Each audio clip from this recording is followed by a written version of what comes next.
असल में जेपी नड्डा के इस बयान से पहले नेता विपक्ष राहुल गांधी ने एक प्रेस कॉन्फ्रेंस की। कई पेपर लीक की घटनाओं का जिक्र करते हुए उन्होंने सरकार से जो 3 मांगे हैं वो स्पष्ट किए। आइए सुनवाते हैं। Dharmendra Pradhan is a symbol and the students have pain about how they have been treated. That symbol has to be removed. और हम चाहते हैं कि ये सेंट्रल इशू है और ये सेंट्रल इशू पर रेजोल्यूशन आए। और इस मुद्दे पर आपको बताएं कि कांग्रेस का ये रवैया बावजूद इस बात के है कि खुद प्रधानमंत्री नरेंद्र मोदी ने नीट पेपर लीक मामले में अपनी चिंता जताई है, देश को भरोसा दिलाया है कि दोषियों को सजा जरूर मिलेगी। और प्रधानमंत्री का भरोसा कब आया? जब एनडीए की बैठक हुई। पेपर लीक का मामला उन्होंने स्पष्ट तौर पर कहा कि दोषियों को सजा मिलेगी। किरेन रिजिजू ने प्रधानमंत्री के हवाले से उनकी चिंता से देश को अवगत कराया और उन्होंने कहा कि इस हिरासत में 13 आरोपी पकड़े भी गए हैं और पेपर लीक रोकने के लिए अब सरकार कड़े कानून बनाने की तैयारी में है, जिससे युवाओं का भविष्य सुरक्षित रहे। इसमें प्राथमिकता इस बात को कि सफलतापूर्वक एग्ज़ाम और नतीजे घोषित किए गए हैं नीट के, जैसा कि आपने देखा। लेकिन ये भी समझना होगा चूँकि ये शिक्षा व्यवस्था राज्यों का विषय है, कंकरेंट सब्जेक्ट है, समवर्ती सूची में इसको रखा गया है। केंद्र और राज्य की बराबर की जिम्मेदारी है। ऐसे में सेलेक्टिव होना ये कहीं इस पूरे आंदोलन को कहीं ना कहीं कमज़ोर करता हुआ दिखाई दे रहा है। बिल्कुल, किस तरह से अपनी राजनीतिक महत्वाकांक्षाओं को पूरा करने के लिए अगर इस सोच के साथ कांग्रेस आगे बढ़ रही है तो कहीं ना कहीं ये इस आंदोलन को कमज़ोर करे, जैसे कि आप कह रहे हैं। और साफ तौर पर प्रधानमंत्री का आश्वासन जो है वो अपने आप में बता रहा है और लगातार कहा जा रहा है कि हम चर्चा के लिए तैयार है, लेकिन विपक्ष का अड़ियल रवैया कुछ और ही कह रहा है। वहीं प्रधानमंत्री आवास के बाहर हुए प्रदर्शन को लेकर शुरू हुई सियासी जंग अब चरम पर दिखाई दे रही है। एक और कांग्रेस अपने आंदोलन को लोकतांत्रिक अधिकार बता रही है और दूसरी ओर भाजपा इसे प्रधानमंत्री पद की गरिमा पर हमला कह रही है।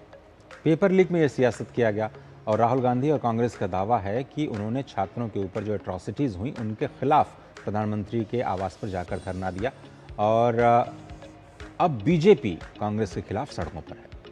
पूरे दिन देश के अलग अलग हिस्सों में बीजेपी ने कांग्रेस दफ्तरों के बाहर जाकर के प्रदर्शन किया और प्रधानमंत्री आवास के बाहर जो राहुल गांधी समेत दूसरे नेताओं के विरोध प्रदर्शन को गलत ठहराया।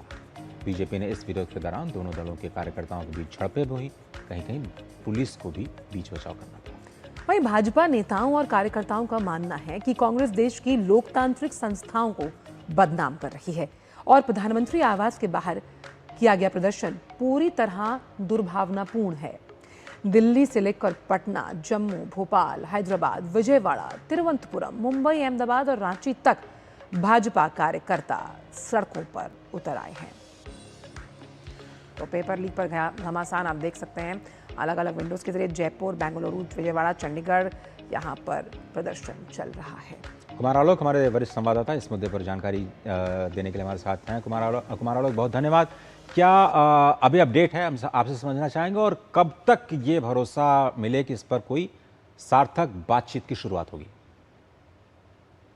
देखिए अजय जी, सबसे बड़ी बात है कि कांग्रेस का जो निर्णय था, जो परसों उन्होंने प्रधानमंत्री आवास के बाहर जाकर के जो प्रदर्शन किया था, उसमें जो इंडी ब्लॉक है, इंडी ब्लॉक की जितने भी पार्टीज हैं उनको विश्वास में नहीं लिया और विश्वास में नहीं लिया क्या कि उनको इन्फॉर्म तक नहीं क्या करने जा रहे हैं। इससे इंडी गठबंधन में दरार है और काफी जो पार्टियां हैं, खासकर लेफ्ट पार्टी की हम बात करें, आम आदमी पार्टी की हम बात करें, तो ये पार्टियां खफा है कि कांग्रेस ने ये सेल्फ डिसीजन लिया, यानी अपने आप को हाईलाइट करने के लिए ये पूरा का पूरा जो मामला है उसका श्रेय लेने के लिए कांग्रेस ने ऐसा किया। हालांकि बाद में कल अरविंद केजरीवाल की बैठक हुई उद्धव ठाकरे के साथ। उद्धव ठाकरे के साथ बैठक के बाद उद्धव ठाकरे ने भी कहा कि हम धर्मेंद्र प्रधान का इस्तीफा चाहते हैं, लेकिन उद्धव ठाकरे ने एक इंपॉर्टेंट बात कही कि विपक्ष के अंदर भी सहमति होनी चाहिए। विपक्ष जो कुछ भी कर रहा है उसमें आपसी अंडरस्टैंडिंग होनी चाहिए।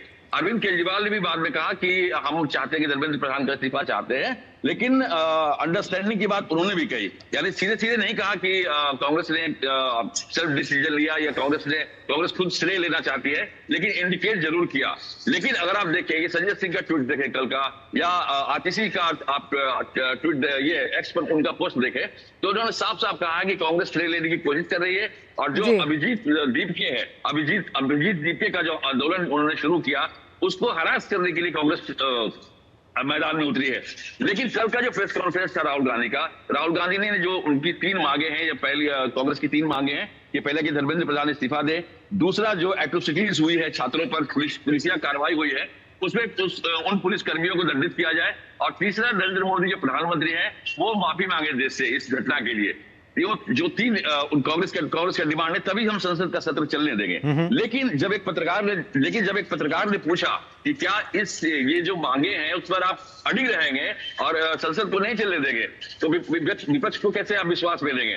तो उन्होंने कहा कि नहीं, आज सवेरे जो संसद परिसर में एक अहम बैठक है इंडी ब्लॉक की, और इस बैठक में ये तय होगा, जो विपक्ष तय करेगा हम उस चीज को मानेंगे, ऐसा राहुल गांधी ने कहा। तो आज की ये जो बैठक है सवेरे जो 10 बजे शुरू होगी संसद परिसर में, ये अहम बैठक है, और इस बैठक के बाद ये निर्णय होगा कि क्या संसद की कार्रवाई चलने दिया जाए या उसको सुचारू रूप से, क्योंकि जो भी निर्णय होगा या जो भी फैसला होगा वो संसद में बहस के बाद होगा। क्या आप ये सजेस्ट कर रहे हैं कि इस मामले पर राजनीति ही जारी रहेगी, अलग अलग जो मतभेद हैं उन्हीं को हवा देते रहेंगे लोग, या फिर कोई सार्थक समाधान के लिए वाकई बातचीत का रास्ता निकालेंगे और मिलकर के समाधान निकालने का प्रयास करेंगे, जो सांसदों का असली कार्य है? बिल्कुल सही कहा आपने। जैसे आप देखा कि जेपी नड्डा ने जो देर शाम कल प्रेस कॉन्फ्रेंस किया, उन्होंने साफ साफ कहा कि सरकार बातचीत के लिए तैयार है। किसी भी नियम के तहत आप चर्चा कराना चाहते हैं, या शॉर्ट ड्यूरेशन डिस्कशन हो या लॉन्ग ड्यूरेशन डिस्कशन हो, सरकार सब पर तैयार है। किरण रिजिजू भी संसद में कह चुके हैं, सदन में उन्होंने कहा कि हम तैयार है। इसके बावजूद अगर आप तैयार नहीं होते, अगर आप यही आपातहाफी अगर बची रहती है विपक्ष के द्वारा, तो सोल्यूशन कैसे निकलेगा? क्योंकि जिस भी समस्या का समाधान है वो संसद में बहस के दौरान ही उसको विपक्ष अपनी बात कहेगा, सत्ता पक्ष उसको अपनी बात कहेगा, और एक निर्णय पर पहुंचेगा कि नीट जैसी जो पेपर लीक हुआ है वो भविष्य में दोबारा ना हो। प्रधानमंत्री ने भी कहा था मंगलवार को जब संसदीय दल की बैठक हुई थी, एनडीए संसदीय दल की, तो उन्होंने साफ कहा था कि आज भविष्य में इस तरह की घटनाएं नहीं हो, इसके लिए सरकार कड़ा कानून बनाएगी। इन सब के बावजूद अगर संसद में ये चर्चा नहीं होती है, संसद में गतिरोध अगर कायम रहता है, तो ये विपक्ष की नाकामी कही जाएगी। कुमार, इसमें 2 चीजें हैं। जिस तरह से जेपी नड्डा ने कहा कि आपकी अप्रोच सिलेक्टिव है, जो नेता विपक्ष है, और साथ ही साथ पॉलिटिकल माइलेज, ये बहुत बड़ा मुद्दा है जब हम इसमें बाइफरकेट नहीं कर पा रहे कि जो प्रदर्शनकारी हैं और जो वहां पर उपद्रवी हैं। ऐसे में इस सिलेक्टिव अप्रोच के साथ कांग्रेस किस तरह से समाधान निकालने की बात करने की कोशिश करती है जब खुद ही अपने अलायंस पार्टनर्स के साथ उसका विश्वास नहीं है? बिल्कुल सही कहा आपने। जैसे जेपी नड्डा ने साफ कहा कि ठीक है, पेपर लीक हुआ है और हम सरकार इस पर चिंतित है और सीरियसली इस पर कार्य कर रही है, इस टास्क को कैसे हल किया जाए उस पर कार्य कर रही है। लेकिन अगर देखें, हम बीते वर्षों में हम देखें तो लगभग 14 ऐसे स्टेट है, नॉन बीजेपी स्टेट है, जहां पर पेपर लीक हुआ है। वहां पर भी अगर 152 पेपर लीक की बात कही राहुल गांधी ने कल प्रेस कॉन्फ्रेंस में, तो उनको यह भी बताना चाहिए था कि विगत में जो नॉन बीजेपी स्टेट गवर्नमेंट के यहाँ जो पेपर लीक हुआ उसकी भी चर्चा करनी चाहिए था, और जनता को यह बताना चाहिए था कि पहले भी पेपर लीक हुआ है। तो सिलेक्टिव नहीं होना चाहिए। दूसरी चीज जो राहुल गांधी का है, जो एकदम अड़े हुए हैं, जो अड़ियल उनका अंदाज है नीट को लेकर के, चाहे संसद में पहले भी कल आपने देखा कि जैसे काले कपड़े पहन करके उन्होंने विपक्षी सांसदों ने प्रदर्शन किया। लेकिन सबसे बड़ी बात हो रही है विपक्ष के अंदर जो एक अनेकता की जो बात हो रही है, वो परसों का जो धरना प्रदर्शन था राहुल गांधी का और कांग्रेस का प्रधानमंत्री आवास के बाहर, वो विपक्ष में एक बहुत बड़ा असमंजस की स्थिति इसमें पैदा है। और आज देखना होगा कि जब 10 बजे उनकी बैठक होती है तो क्या निर्णय निकल के आता है। लेकिन कुमार, एक चीज समझना चाहेंगे आपसे, एक चीज बहुत संक्षिप्त में, जंतर मंतर को जिस तरह से हम जानते हैं कि वहां पर प्रदर्शन के लिए वो जगह बनाई गई है, लोग वहां पर शांतिपूर्ण प्रदर्शन करते हैं, लेकिन कहीं ना कहीं वो अब सोशल मीडिया प्लेटफॉर्म्स के उन तमाम इन्फ्लुएंसर्स के लिए खासतौर पर ये प्रदर्शन एक बहुत किक बन गया है। वहां पर लोग अपना कैमरा लेकर पहुंच रहे हैं और छोटी से छोटी बात जो कि कहीं ना कहीं इस पूरे प्रदर्शन को दिशाहीन बनाती है, वहां से इस तरह की खबरें आती हैं जो आधी सत्य और तथ्य पर आधारित नहीं होती। उस लिहाज से इस पर फैसला आना कि एक स्थायी समाधान हो, एक एटलीस्ट एक रोल मॉडल तैयार किया जाए कि किस तरह से पेपर्स कंडक्ट कराया जाए, इस बात पर बहस नहीं हो रही है। देखिए, हमने देखा जब जिस दिन लाठीचार्ज हुआ था पुलिस के द्वारा, तो उनकी भी मजबूरी थी। लेकिन लुम्पेन कैरेक्टर की अगर हम बात करें, अगर जो सोशल मीडिया में दिखाया जा रहा है कि जिस तरीके से लाठीचार्ज हुआ, छात्रों पर अन्याय हुआ, उसको बढ़ा चढ़ा कर दिखाया जा रहा है, एआई का इस्तेमाल किया जा रहा है, ऐसे ऐसे फोटोग्राफ्स जारी किए जा रहे हैं जो आपत्तिजनक है दिल्ली पुलिस के खिलाफ या प्रशासन के खिलाफ। तो वहां पर अगर आप देखें कि एक व्यक्ति को एक स्टूडेंट को पीट रहा है, पुलिस पीट रही है और लाठी से पीट रही है, तो उसके पहले का जो विजुअल है उसको कट कर दिया गया है।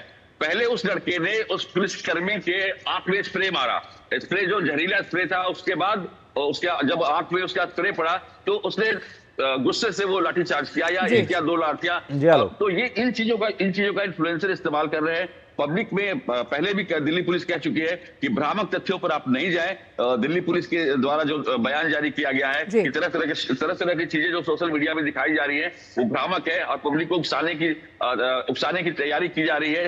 इस पर आप सावधान रहें, इस पर आप ध्यान न दें और जो फैक्ट्स है उसको देखें। बहुत धन्यवाद कुमार आलोक। तो